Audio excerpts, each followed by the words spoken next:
Students, स्वागत है आपका हमारे यूट्यूब चैनल लर्न स्टडी पर।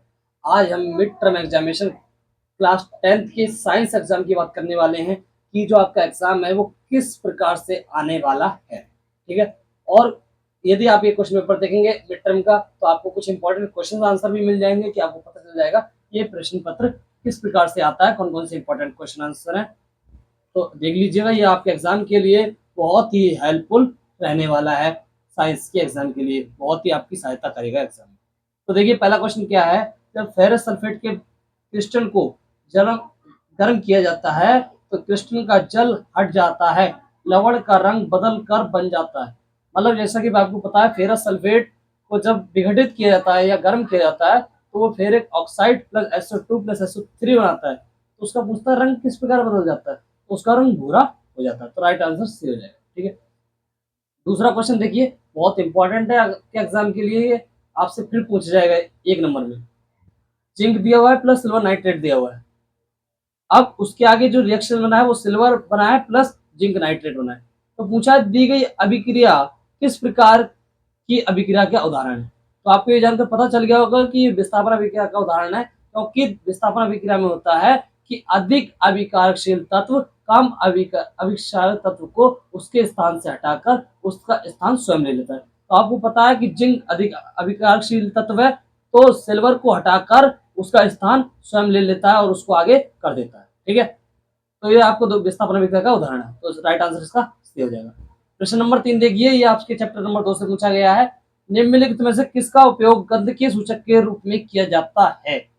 तो प्याज ऐसी चीज है इसका प्रयोग हम गंध के सूचक के रूप में करते हैं, तो इसका राइट आंसर बी हो जाएगा। ठीक है। प्रश्न नंबर 4 देखिए, बहुत इंपॉर्टेंट है, आपसे फिर पूछा जा सकता है ये। लोहे की वस्तु को जंग से बचाने के लिए उस पर हम जिंक की पतली परत चढ़ाने की विधि क्या कहलाती है, तो वो कहलाती है यशद लेपन। ठीक है।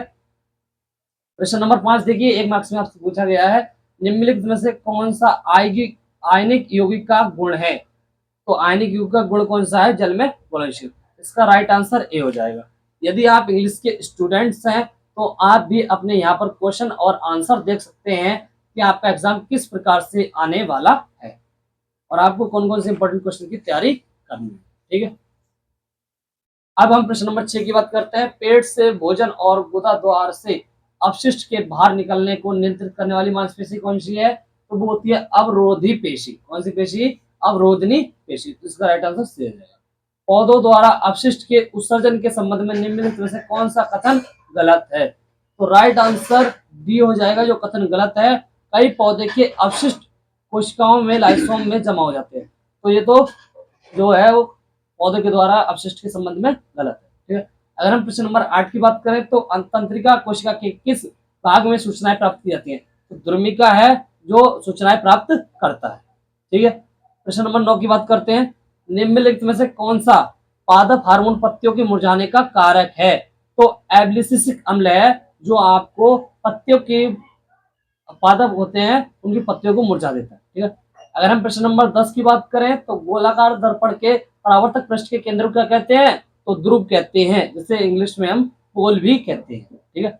अगर हम प्रश्न नंबर 11 की बात करते हैं तो दंत चिकित्सक मतलब जो दांतों के डॉक्टर हैं वो मरीजों के दांत का बड़ा प्रतिबिंब देखने के लिए किसका प्रयोग करते हैं, तो अवतल दर्पण का प्रयोग करते हैं। ठीक है। इंग्लिश वाले स्टूडेंट्स भी देख सकते हैं इंपॉर्टेंट क्वेश्चन और इनका सॉल्यूशन जो आपके एग्जाम में हेल्पफुल रहने वाला है। ठीक है। प्रश्न नंबर 12, मानव नेत्र में प्रतिबिंब कहाँ बनता है, तो जो मानव नेत्र में प्रतिबिंब होता है वो रेटिना पर बनता है। तो इसका राइट आंसर दिया जाएगा। प्रश्न नंबर 13 देखिए, कांच के त्रिभुज प्रिज्म में निर्गत किरण आपतित किरण की दिशा में एक कोण पर झुकती है। इस कोण को निम्न चिन्ह द्वारा दर्शाया जाता है, तो इसे ई द्वारा दर्शाया जाता है। तो इसका राइट आंसर सी हो जाएगा। प्रश्न नंबर 14 देखिए, एक सामान्य आंख के लिए दूर बिंदु बराबर होता है, कहाँ बराबर होता है, अनंत पे। Right answer D. प्रश्न नंबर 15 देखिए, निम्नलिखित में से कौन सा दिए गए जीवों की खाद्य श्रृंखला का सही क्रम दिखाता है। ये इसमें आप देखो क्या करना है आपको कि कौन किसको खाता है। तो देखिए, जो घास है वो किसको खाती है, घास को कौन खाता है भाई, घास को खाता है टिड्डा। घास को कौन खाता है, टिड्डा खाता है। और टिड्डे को कौन खाता है? मेंढक खाती है। और मेंढक को कौन खाता है? सांप खाता है। तो ये राइट आंसर सी हो जाएगा। घास पहले, घास को टिड्डा, टिड्डे को मेंढक और मेंढक को सांप। तो ये खाद्य श्रृंखला बन गई है, एक जो इसमें एक दूसरे को खाते हैं। ठीक है, अगर हम प्रश्न नंबर 16 की बात करते हैं, निम्नलिखित में से मनुष्य द्वारा निर्मित कृत्रिम पारितंत्र की पहचान कीजिए। तो कृत्रिम होता है जो मनुष्य द्वारा बनाया गया है, आर्टिफिशियल। ठीक है, तो ये क्या है? बगीचा। तो बगीचा एक ऐसा स्थान है जो मनुष्य के द्वारा बनाया गया है। तो उसका राइट आंसर दिया जाएगा। अब आप देखिए प्रश्न नंबर 17 से 3 है वो आपके अभिकथन और कारण वाले पूछे गए हैं। तो आप देख सकते हैं यहाँ 17। देखो पहले आप हम इंग्लिश वाले स्टूडेंट्स को आंसर दिखाते हैं अपने। इंग्लिश वाले स्टूडेंट्स देखने का,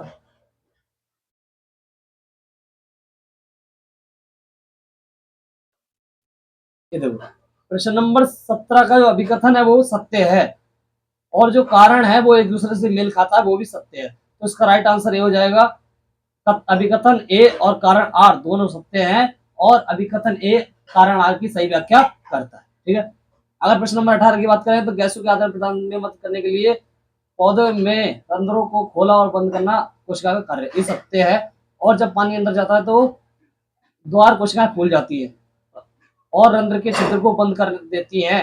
इसी कारण जब कोशिकाएं सिकुड़ जाती हैं रंध्र खुल जाते हैं। ये भी सत्य है, और एक दूसरे के क्या करता है? एक दूसरे की व्याख्या करता है। ठीक है, प्रश्न नंबर जो 19 है वो अभी उसका विकथन असत्य है और कारण सत्य है। तो आप इसका राइट आंसर सी कर दोगे कि जो 19 है वो कारण अभिकथन असत्य है लेकिन कारण सत्य है। ठीक है, जैसा कि आपको लगे। और प्रश्न नंबर 20 देखेंगे तो आप ये देखेंगे अभिकथन ए और कारण आर दोनों सत्य है और एक दूसरे की व्याख्या करते हैं। ठीक है, और उसके बाद आप अपने सभी आंसर क्वेश्चन देख सकते हो जो आपके एग्जाम के लिए हेल्पफुल रहने वाले हैं और आपके एग्जाम में आएंगे बिल्कुल। ठीक है, आपको पता चल जाए कि आपके एग्जाम के लिए कौन से इंपॉर्टेंट क्वेश्चन आंसर और उनकी आप अच्छे से तैयारी कर सको।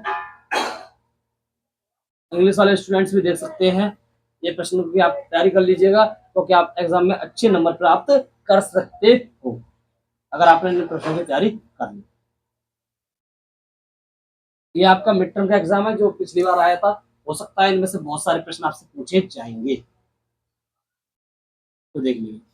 जो प्रश्न नंबर 19 है तो ये तो कई सालों से रिपीट हो रहा है, इसको ज्यादा ध्यान रखिएगा। धमनी और श्राव में अंतर, ठीक है, 3 नंबर में आपसे पूछा जाता है।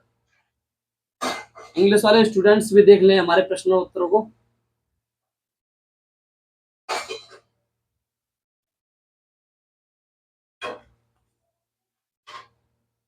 ये इसराइल का नियम लगातार 2 सालों से पूछा जा रहा है, तो आप इसको ध्यान रख लीजिएगा। इसराइल का नियम और एक आपको उदाहरण पूछा जाएगा, तो 3 मार्क्स आपसे पूछा जा रहा है, ये इंपॉर्टेंट। ये 5 नंबर का क्वेश्चन है, इसको अच्छे तरीके से तैयार कर लीजिएगा। उसके बाद इंग्लिश वाले स्टूडेंट्स देख लें।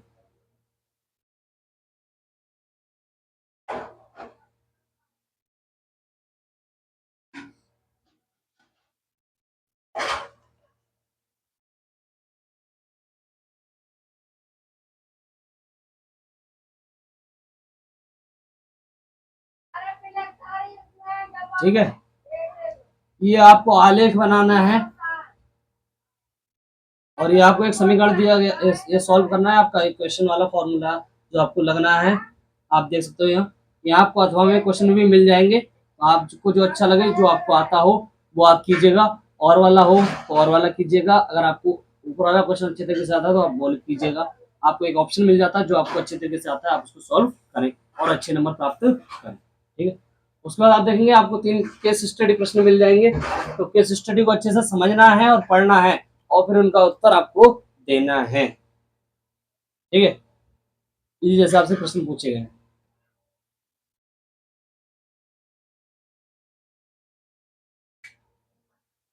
इंग्लिश वाले स्टूडेंट्स देख लिए एक बार।